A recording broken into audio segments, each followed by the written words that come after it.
Eh bien, salut à tous, c'est le Doc, j'espère que vous allez bien et on se donne rendez-vous pour un nouvel épisode de SOS Doc.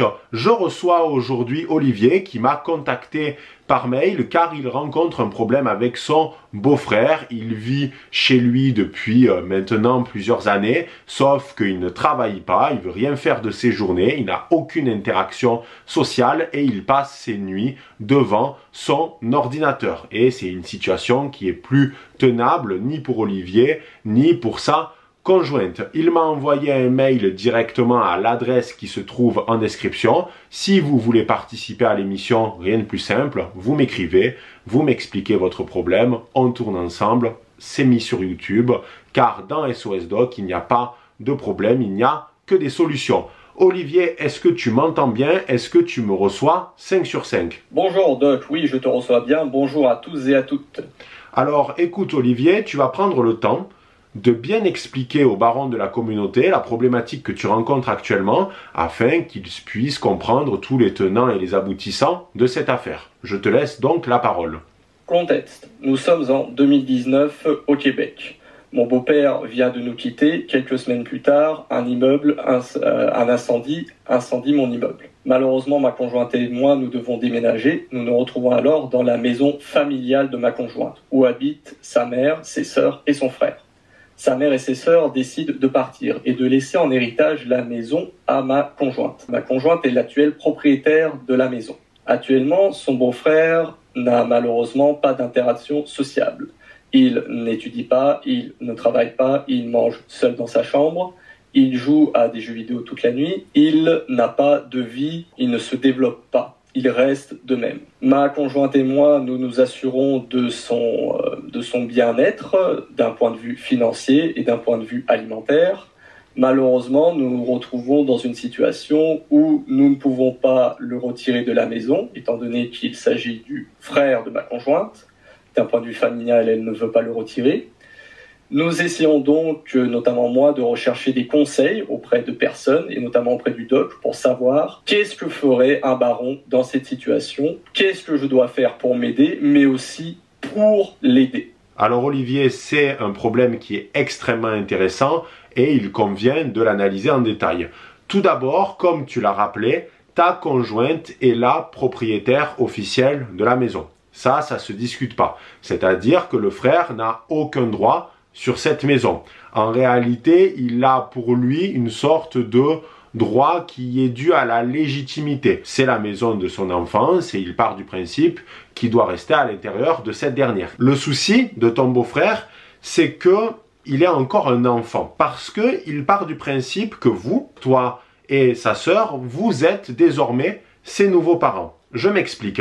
Il avait auparavant sa famille, donc son père et sa mère. Son père est malheureusement décédé. Je pense que d'ailleurs ça a dû provoquer en lui un choc qui est immense parce que, comme tu me l'expliquais par mail, ce n'était pas un garçon comme ça avant le décès de son père et il s'est replié sur lui-même. Et sa mère est désormais partie de la maison. Ce qui signifie que quand il y a eu la structure familiale traditionnelle qui a été détruite en quelque sorte, elle a été remplacée par une autre. Depuis qu'il est dans cette maison, il a toujours eu des gens qui l'ont biberonné. Il vit comme un parasite, c'est-à-dire qu'il bénéficie des avantages de la maison, du fait que vous payez tout, il est nourri et blanchi, et en somme, il vit aux frais de la princesse. Il vit comme un petit roi. Alors on peut comprendre que pendant un moment, il a eu des difficultés parce que son père est décédé, ça a provoqué en lui un choc immense, mais là, il vit comme un pleutre, comme un parasite. Ce n'est pas acceptable. Et je vais même te dire plus, j'ai l'impression qu'on a affaire à un moine. Il manque plus qu'il porte la bure, qu'il se fasse une tonsure et dans quelques mois aussi bien, il va faire du fromage ou des bières dans votre garage. Tu me diras, s'il fait ça, au moins il commencera à faire quelque chose de sa vie, ce qui serait pas plus mal. La difficulté, c'est la suivante. C'est que ta femme ne veut pas virer son frère. Ce qui est normal parce que c'est la famille c'est sacré, et car il y a déjà eu des drames dans votre famille et elle n'a pas envie de se rajouter un problème. Le souci, c'est qu'elle veut éventuellement faire partir son frère du domicile à partir du moment où il va travailler. Car s'il travaille, il va avoir un salaire et éventuellement il pourra payer un loyer d'un appartement. D'autant plus que l'action se déroule au Québec, comme nous l'a expliqué Olivier, et au Québec, il y a beaucoup d'offres d'emploi diverses et variées. Et d'ailleurs, il peut y avoir des salaires à 16 $ de l'heure, ce qui est pas trop mal, même si bien sûr la vie est beaucoup plus chère au Québec. Enfin, je connais pas dans les détails, mais c'est ce qu'on m'a dit dans l'ensemble. Donc, la sœur ne veut pas virer son frère de chez elle tant qu'il n'a pas un emploi, tant qu'il n'a pas cette stabilité. Le souci, c'est que le frère, qu'est-ce qu'il se dit, ce moine en puissance? Je ne veux pas quitter la maison, puisqu'après tout, j'ai que des avantages, donc je ne vais pas chercher un emploi. Pourquoi je chercherai un emploi?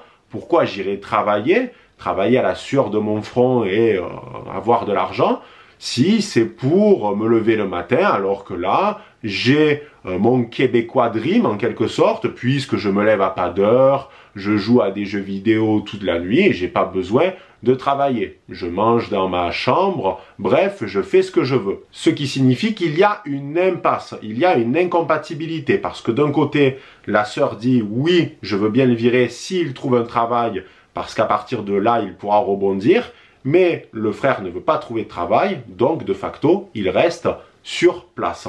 Toi d'abord, tu es une victime, Olivier. Alors t'es pas une victime dans le sens, t'es un lâche, pas du tout. Tu es une victime de tout ça dans la mesure où tu le subis.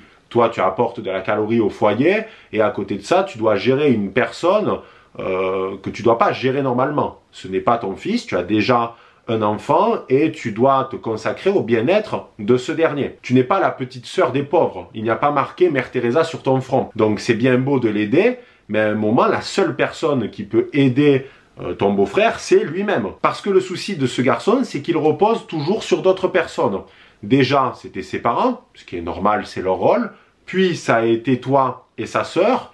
Et lorsque vous êtes partis 2 semaines en voyage, c'est ce que tu m'avais raconté dans le mail, il avait demandé de l'aide à une cousine pour lui faire à manger. C'est quoi ça? Quelle indignité quand tu es un homme de même pas savoir faire cuire un œuf. C'est une honte. C'est-à-dire que s'il n'y a pas Uber Eats, Deliveroo, tu décèdes parce que tu ne peux pas te faire à manger. Enfin, on va où là? Quand tu es dans des situations comme ça, de dépendance envers les autres et qu'en plus tu ne crées aucune richesse autour de toi, quand je parle de richesse, c'est pas forcément de l'argent, c'est des choses qui sont utiles. Mais tu es un pleutre. Au fond, je le plains, ce garçon.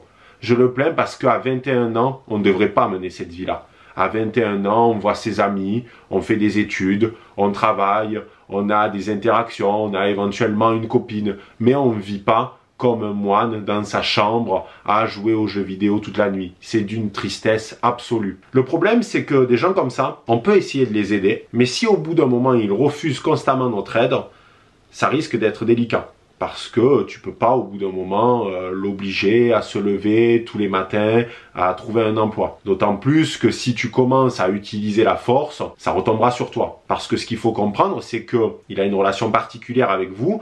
D'un côté, il est complètement dépendant de cette nouvelle structure familiale, mais de l'autre, il vous en veut un peu.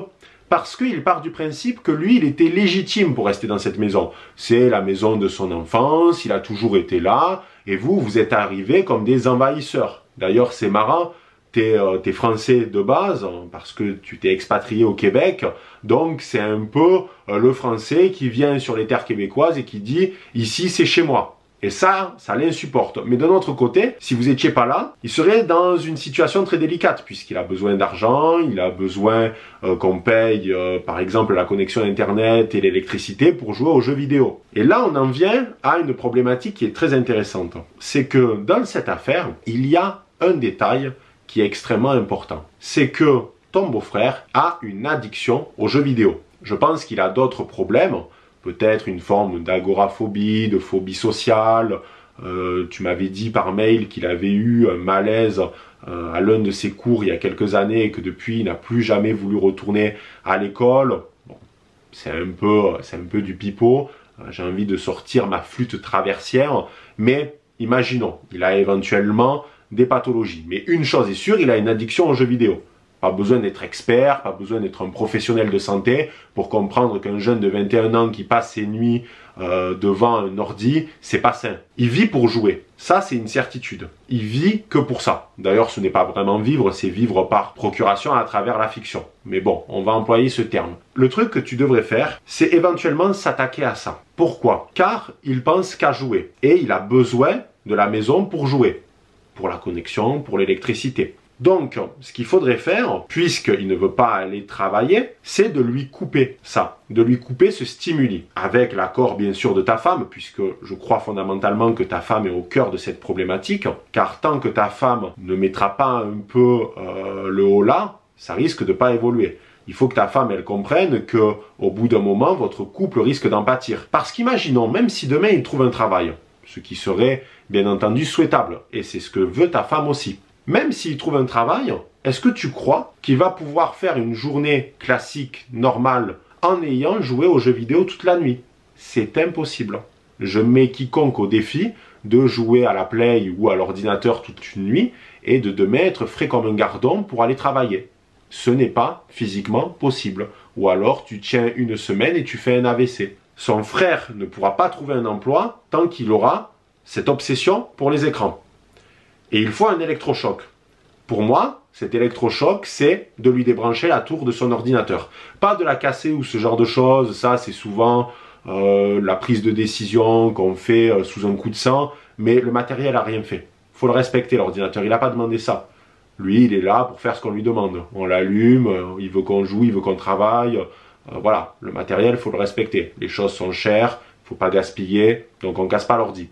Mais l'ordi, il faudrait le débrancher. Donc, ce que tu vas faire, tu vas déjà parler à ta femme. Tu vas lui dire que la situation a trop duré et que si elle aime son frère, et je suis sûr qu'elle l'adore, elle doit trouver une solution. Et que l'une des solutions, c'est qu'il cesse de jouer à l'ordinateur toute la nuit. Si ta femme aime profondément son frère, elle doit comprendre ça. Elle doit comprendre que son frère, s'il veut avoir un mode de vie sain, c'est pas en restant toute la journée devant un écran. Et que s'il veut peut-être un jour goûter au bonheur, il ne le trouvera pas en jouant à World of Warcraft ou aux Sims. Donc il faut enlever cet ordinateur de la chambre. Et éventuellement qu'il garde son téléphone, car il va en avoir besoin, il lui faut une connexion internet pour trouver du travail. Et tu vas lui faire une guerre psychologique. Tu vas lui dire, écoute-moi bien mon grand, si tu en as marre d'être un pleutre, et si tu as envie un jour de rejouer à ton ordinateur, tu vas commencer à faire des démarches pour trouver un emploi. Tu ne récupéreras pas ton putain d'ordinateur tant que tu n'auras pas trouvé un travail ou au moins commencer à faire des démarches. En réalité, ce que tu vas pas lui dire, c'est que même quand il va le trouver, tu vas pas le lui rendre l'ordi. Ça serait trop facile, sinon il irait signer un contrat à la con et puis 2 jours plus tard, il arrêterait et il retrouverait très rapidement ses habitudes. Mais ça, pour le coup, tu vas pas lui dire parce que c'est la technique du bâton et de la carotte. Et d'ailleurs, il n'y a que ça qui marche, car il raisonne comme un enfant. Ton beau-frère, il raisonne en réalité comme un enfant. Il a toujours été dans une structure familiale déterminée et il pense que tout lui est acquis. Sauf que la réalité, c'est pas comme ça. On n'est pas dans le pays de Candy où tout le monde est beau, tout le monde est gentil, dans le pays des bisounours où on peut vivre au crochet des gens que l'on aime pendant plusieurs années sans qu'il y ait un retour de manivelle. Parce que la cuenta, on finit toujours par la payer. Et il va la payer, ton beau-frère. Et il va la payer, notamment en ne plus jouant à l'ordinateur du jour au lendemain. À situation désespérée, il faut des réponses à la hauteur de la gravité de la situation. Donc tu vas lui enlever la tour de son PC et tu vas lui dire « Je ne te la rends pas et tu ne risques pas de la revoir si tu ne te mets pas à bosser. » Il va avoir sûrement une réaction disproportionnée. C'est normal, il a une addiction. Mais il va faire un calcul très rationnel dans sa tête. Qu'est-ce qu'il va se dire? Si j'ai envie de rejouer aux jeux vidéo dans ma vie, il va falloir que je gagne de l'argent. C'est fini. La récré, c'est terminé. Désormais, on sonne la fin de la récré. Les gamins rentrent, il faut bosser. Tu veux jouer à la Play? Tu veux jouer à l'ordi? Grand bien t'en fasse, mon seigneur. Mais par contre, à côté, tu vas suer. Tu vas suer, tu vas travailler, tu vas ramener de la calorie au foyer et là, peut-être, que tu auras le droit à jouer à la Play. Et éventuellement, tu pourras y jouer 1 heure, 1 heure et demie, mais crois pas que tu vas y jouer toute la nuit. Parce que ça, c'est impossible. Ça, c'est terminé. Le régime, il est comme ça maintenant. Et surtout, ce qu'il doit comprendre, ce jeune garçon, c'est que tu ne fais pas ça pour le punir. C'est pour son bien-être. C'est pour son équilibre. Donc, pour moi, il faut couper la première source du problème, qui reste son addiction aux écrans. Et en fait, tout le reste découle de ça. Il y a une autre chose qu'il faut noter, c'est que ce garçon a besoin d'une figure paternelle.